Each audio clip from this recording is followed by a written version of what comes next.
Bonjour, vous êtes bien dans le Powerful African Women, le POW Podcast. Le podcast qui va vous permettre de mettre en valeur la POW qui sommeille en vous.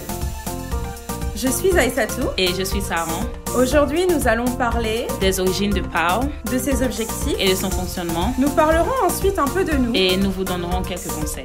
Restez à l'écoute. Et bon podcast.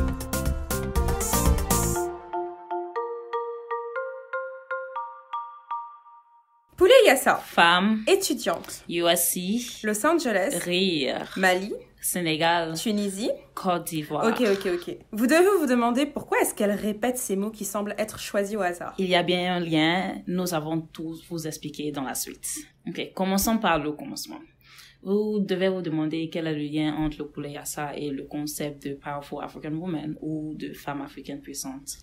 Donc, un petit saut dans le temps, dans une soirée de septembre, dans une maison dans la banlieue de Los Angeles. En fait, c'était plus à côté de l'Université de Californie du Sud, hors USC. Donc, 6 femmes sont rassemblées autour d'un plat typique d'Afrique de l'Ouest, le fameux poulet yassa. Et parmi ces femmes, Aïssatou et moi, nous avons commencé à discuter de l'écart dans le monde dans lequel nous vivons et la vision plus traditionnaliste, on va dire, émanant de nos cultures. Et donc, quels sont nos points communs? Nous étions toutes, à ce moment-là, étudiantes à USC. Nous venions toutes de l'Afrique. 5 pays étaient représentés ce soir-là. On avait le Mali, le Sénégal, la Côte d'Ivoire, la Guinée et la Tunisie. Nous avons donc commencé à parler, à discuter, à débattre sur des sujets. Et 1 mois plus tard, nous étions une nouvelle fois rassemblés. C'était exactement le même groupe, mais avec un plat différent. Cette fois-ci, c'était le hatcheké poulet brisé. Yes. Et en fait, on s'est rendu compte que un même scénario se répétait. Et on s'est dit, il y avait peut-être quelque chose à saisir de ce côté-là. La singularité, elle était que, en fait, on se retrouvait à parler des mêmes sujets. On parlait toujours de religion, de mariage, de sexualité, de carrière et de notre indépendance en tant que femme. Et nous avions, en fait, même si nous n'avions pas les mêmes avis, nous avions la même discussion sur le décalage qui existait entre la vision que nous avions nous-mêmes pour notre futur et ce que les sociétés de nos pays d'origine ou nos pays, enfin les pays d'où on vient, en fait, tout simplement, attendent de nous. Et pourtant, ce qui était quand même assez important, c'est qu'on avait des profils très différents. Donc, la plupart des filles avaient plus un point de vue anglo-saxon parce qu'elles avaient fait leurs études aux États-Unis. Et moi, par exemple, j'avais un point de vue plus francophone parce que je faisais mes études à Paris. Il y avait une des filles, par exemple, qui portait le voile et une autre, c'est moi, portait une jupe plus courte.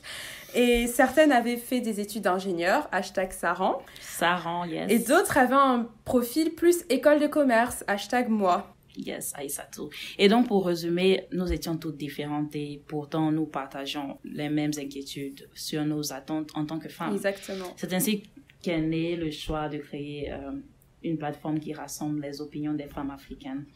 Quelques réflexions plus tard, POW est né. Et voilà, yes. Et voilà. Ok, donc maintenant, parlons de l'objectif de POW. Notre objectif est en fait de promouvoir l'émancipation des femmes africaines par la construction d'un réseau puissant et l'établissement d'un environnement sécurisé de discussion.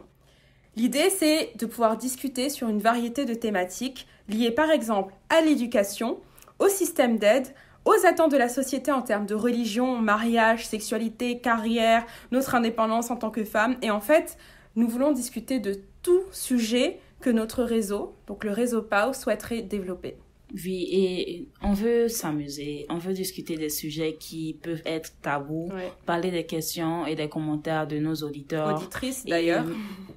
Et auditrices, actually, tu as raison. Et interviewer quelques invités. Nous souhaitons donner des conseils liés à nos carrières, à l'école, au fait de vivre à l'étranger, le fait d'être étudiante à l'étranger, et tout cela en construisant un réseau puissant. Voilà donc l'objectif de POW. Donc, comment ça va marcher? La première étape, ça va être de publier autant de podcasts que possible sur un large éventail de sujets impliquant des invités et peut-être même l'une de nos auditrices souhaitant partager son opinion ou son expérience. On serait ravis de vous avoir en tant qu'invité dans notre plateforme. Oui, ce serait vraiment avec plaisir. Et ensuite, les prochaines étapes, c'est que nous souhaitons renforcer, c'est vraiment notre but, renforcer le réseau de femmes africaines fortes et ambitieuses. Et à partir de là, en fait, donc Après le podcast, nous pensons par exemple développer une plateforme, organiser des groupes de discussion, des conférences, bref, nous verrons où cela nous mène, mais nous voyons grand et nous voulons surtout quelque chose de fort et d'uni. Donc, pour ce premier podcast, nous allons être celles qui se présentent brièvement afin que vous autres, nos auditrices, sachiez mieux qui sont vos animatrices. Nous allons donc répondre à la question « Qui sommes-nous ?» Et ensuite, nous avons choisi de vous faire part de quelques conseils sur la vie étudiante et le début de carrière qui sont justement en train de commencer pour chacune d'entre nous. Donc Saran, je vais te laisser commencer. Dis-nous qui tu es, ou devrais-je plutôt dire, présente la Pao qui sommeille en toi. Merci beaucoup Aïssatou. Et comme je l'ai dit précédemment, je m'appelle Saran. La plupart de mes amis m'appellent DSK et c'est ce que je préfère d'habitude. Merci. DSK. Je suis ivoirienne et guinéenne, mais j'ai grandi à Libreville au Gabon.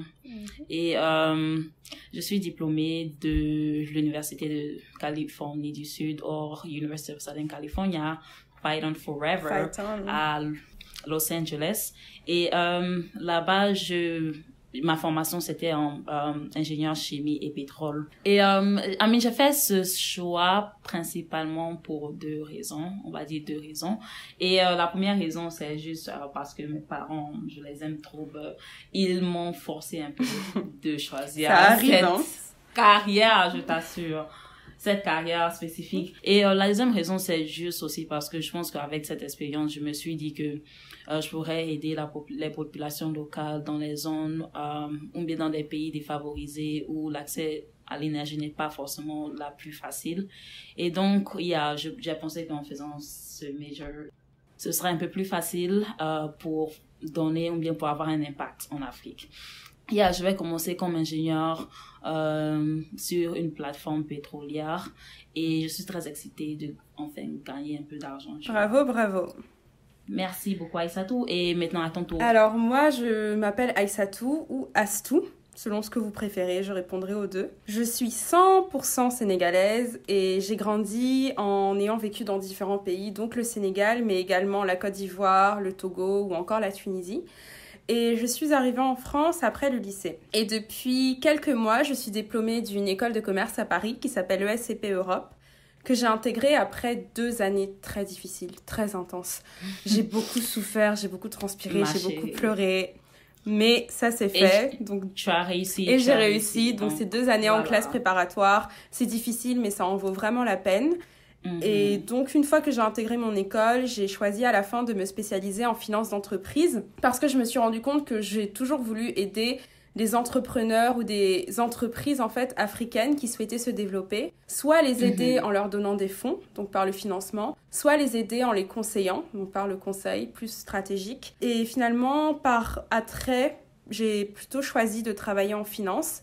Et plus précisément, je suis en train de débuter ma carrière pour travailler en investissement, dans le capital investissement ou encore private equity, pour celles qui savent ce que c'est. Et la première étape, donc c'est un boulot que je vais commencer très bientôt, je vais travailler comme consultante en transaction services pour un cabinet d'audit. Si vous voulez avoir plus d'informations sur ce que je fais ou ce que ça rend fait, n'hésitez pas à le mettre en commentaire. Et je suis également très, très impatiente de commencer à gagner mon propre argent. En tout cas, je pense que ça, c'est un point commun entre nous deux. Oh oui. Ok, donc maintenant, vous savez un peu plus sur qui nous sommes. Nous souhaitons commencer ce premier podcast sur un sujet assez léger. Et comme étudiante, nous voulons partager avec vous quelques conseils que nous pensons être vraiment importants sur la vie étudiante. Et nous allons commencer notre discussion autour de 3 thèmes. Prendre soin de soi, la communauté et la carrière. Exactement. Ça va être nos 3 axes de développement conseil du jour. On va appeler ça comme ça. Le premier thème est donc comment prendre soin de soi. Nous savons tous que les études supérieures, surtout à l'étranger, ça peut être à la fois amusant et stressant. Et je pense qu'il est important de savoir gérer les cours assez durs. Il y a différentes façons de prendre soin de soi et moi, ma façon préférée, c'est de surtout aller à la gym, essayer de courir, transpirer, on a besoin comment soulever du poids. Ça me fait ressentir Et puis le kickboxing aussi, non? Exactement, le kickboxing. Il y a le kickboxing où ces derniers temps, j'ai commencé à faire du hot yoga. Et donc ça, vraiment, ça me permet juste de me relaxer, transpirer. C'est ça. Et en fait, je pense que c'est vraiment clé pour d'avoir en fait construit cette vie en dehors des cours pour maintenir un très bon équilibre entre les études qui vont demander une certaine forme d'énergie, de travail, etc. Et puis même la vie de tous les jours. Il faut vraiment avoir cet équilibre et ne pas juste faire que les études.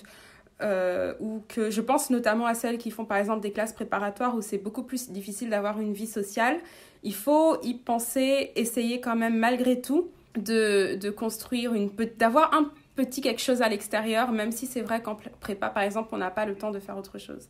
L'équilibre est très important. Parce que même moi, mes 2 dernières années en école d'ingénieur, c'était vraiment pas facile, quoi. Mais juste trouver cette balance, parfois je me réveille tôt le matin, 2 heures ou bien 1 heure de temps, tu vas juste à la gym, tu cours, ou bien voilà, par exemple, à Los Angeles, on aime beaucoup la randonnée, donc tu trouves un endroit que tu aimes, et tu vas juste faire une randonnée très rapide, quoi, et ça te permet juste de te retrouver ou même avec la nature. acheter un tapis et puis faire de la fitness dans son appartement ou de la danse. Juste prendre soin de soi. Voilà, ça vous permet de vous retrouver avec vous-même, ce qui est vraiment important. Le deuxième thème dont on voulait vous parler, c'est la communauté. Je pense qu'il est important de chercher une communauté dans la ville où vous vous trouvez ou même dans l'université où vous étudiez, n'est-ce pas? Alors, oui, je suis tout à fait d'accord avec Saran et pour moi, oui, la communauté, c'est vraiment très, très important. Et c'est vrai que souvent dans nos environnements étudiants, moi c'était par exemple mon cas dans mon école de commerce, c'était vraiment difficile de trouver des gens qui me ressemblent et en fait il ne faut surtout pas avoir peur d'aller tenter de chercher les personnes qui vous ressemblent à l'extérieur. Vous pouvez les trouver par exemple par des activités extrascolaires comme je le disais la danse. Si vous faites un cours de danse afrobeat ou afro, je sais pas, c'est sûr que vous allez voir des gens qui vous ressemblent, ou même en faisant un sport en fait, même un sport qui n'est pas forcément typé afro, vous trouverez des gens qui sont là. Vous pouvez aller à des événements sociaux, des fêtes, des soirées, même une conférence sur l'Afrique, faire des contacts. Ça va vous permettre d'avoir justement d'atteindre ces personnes auxquelles vous n'auriez pas eu accès si vous restiez en fait dans l'environnement de votre école. Et c'est ça. Et ça me permet de parler d'un deuxième sujet qui est lié à notre deuxième thème, donc la communauté, et qui est en même temps qui embraye sur le troisième thème, donc les carrières. Et il s'agit de ne pas hésiter à vous connecter au réseau africain, à la communauté africaine. Donc réseau professionnel ou même juste social en fait, africain. Donc ça peut passer par soit les réseaux sociaux, soit bientôt par PAO. Je vais vous parler d'une expérience personnelle parce que c'est par ce réseau-là que j'ai réussi à trouver un de mes stages pendant ma scolarité. En fait, je traînais sur LinkedIn et puis là, j'ai vu un article sur une femme sénégalaise qui a été une alumni de mon école et qui travaillait depuis 20 ans dans une des entreprises que je visais pour faire un stage.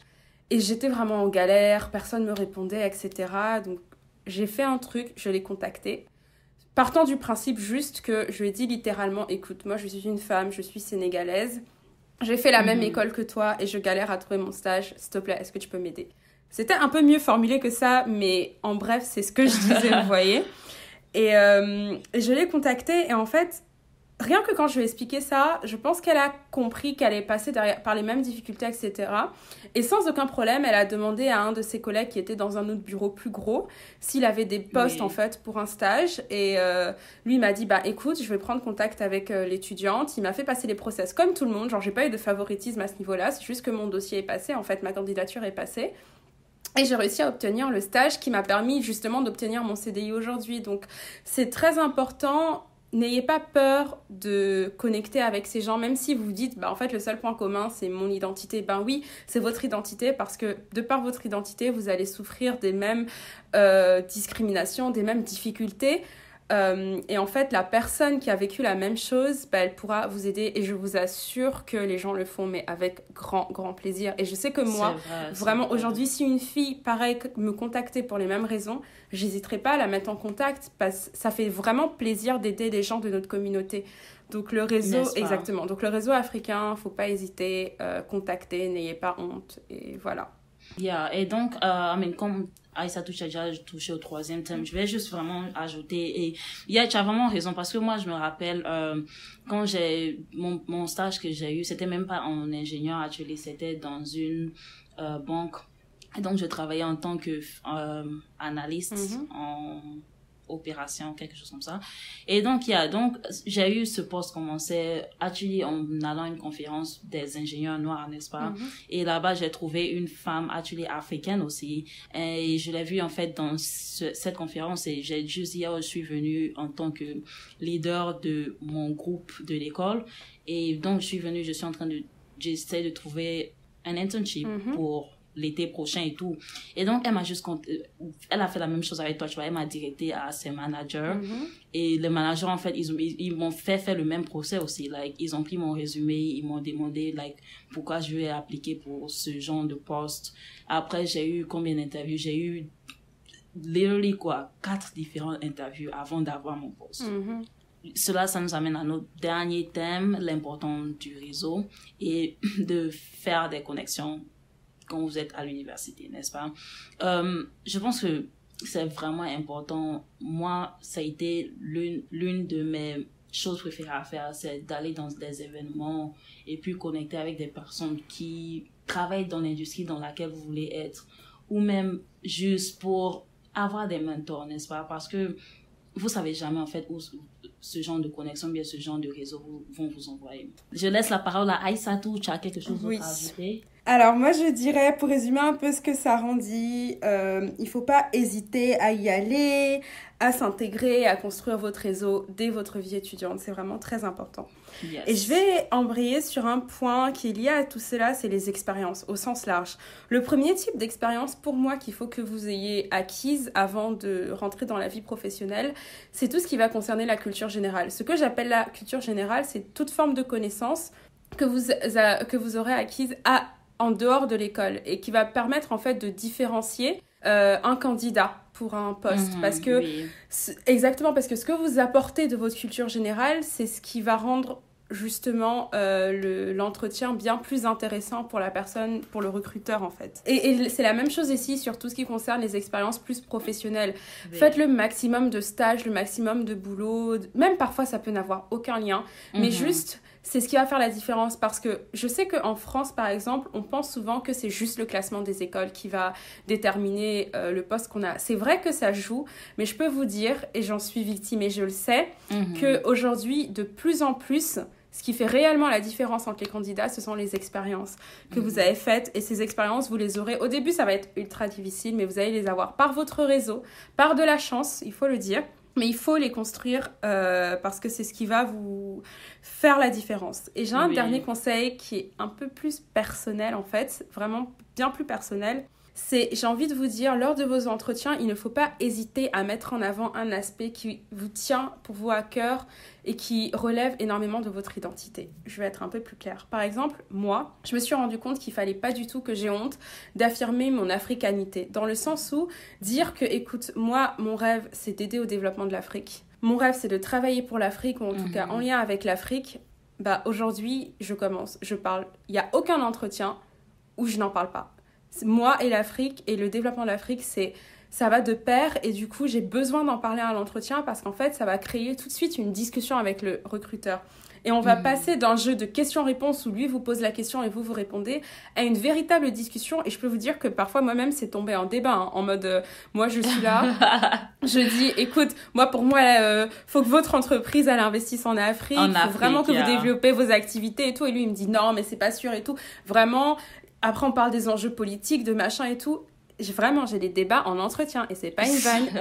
Et c'est mes meilleurs entretiens, vraiment. Et ça, à partir du moment où j'ai parlé de ça, où j'ai parlé de moi, en fait, de ce qui faisait le moi, ça a tout changé pour mes entretiens. Ça passait beaucoup mieux, j'avais beaucoup plus de retours positifs. Et puis même quand je leur disais non, on gardait un contact. Enfin, c'est vraiment, vraiment important de dire qui vous êtes et de ne pas en avoir honte. Après, petit conseil, n'y allez pas en disant « Ouais, moi, je veux rentrer en Afrique, je veux faire pour l'Afrique. » Non, vous postulez quand même pour un poste. Enfin, moi, dans mon cas, c'est quand même en France. Donc, faut être un petit peu rusé et tout ça et expliquer comment est-ce que ce poste va vous permettre justement d'arriver à votre projet, peut-être en Afrique ou autre, tu vois. Mais aussi, il faut tourner la chose et montrer l'apport que vous allez faire au poste. C'est quand même ça le but d'un entretien. Je suis tout à fait d'accord avec toi. Et c'est vraiment important, quand vous allez dans une interview, juste montrer qui vous êtes, votre personnalité. Parce que quand ils sélectionnent les candidats, je suis sûre que il y a tellement de candidats qui ont les mêmes expériences que toi. Il y a tellement de candidats qui ont fait les mêmes choses, qui sont super qualifiés aussi. Donc, qu'est-ce qui vous permet de vous différencier des autres. Et sûr. Comme tu as dit, toi, ta façon, c'est de montrer que tu es fière d'être africaine, tu as des plans pour l'Afrique. Et oui, les gens, les intervieweurs, ils voient ça, ils disent, OK, elle est authentique, forcément, ils veulent travailler avec des personnes qui ont des valeurs, ils veulent travailler avec des personnes qui sont intéressantes. Et donc, c'est ça, il faudra penser quand vous allez dans une interview, qu'est-ce que je peux ajouter, en fait, dans la compagnie en tant que personnalité. Et puis, il y a un autre truc aussi, je voulais juste ajouter, c'est quand tu as parlé d'expérience et tu as soulevé un très bon point pour dire que c'est pas forcément qu'il faut avoir des expériences où vous étudiez, c'est juste n'importe quelle forme d'expérience dans le milieu professionnel. Ça peut être en forme de, par exemple, moi, j'ai étudié ingénieur chimie, mais j'ai travaillé dans l'un de mes stages, en fait, était en banque et finance. Ça n'avait rien à voir avec ce que je faisais à l'école, mais ce genre d'expérience, en fait, et puis c'était aussi une très bonne compagnie, donc ça m'a donné des expériences, ça m'a ouvert plein de portes qui m'ont permis d'avoir beaucoup plus d'opportunités et le job même que j'ai actuellement. Voilà, c'était tout pour nos conseils d'aujourd'hui. Merci de nous avoir écoutés. Suivez-nous sur les réseaux sociaux. Nous sommes sur Facebook, sur Instagram. Vous avez juste à taper Powerful African Women sur vos téléphones ou vos ordinateurs. Faites-le maintenant. Ça ne prend qu'une minute, même pas une minute, 3 secondes. Powerful African Women. Et suivez sur Twitter, PRWWOMEN en un seul mot. Donnez-nous votre opinion, vos suggestions et vos commentaires sur cette première émission.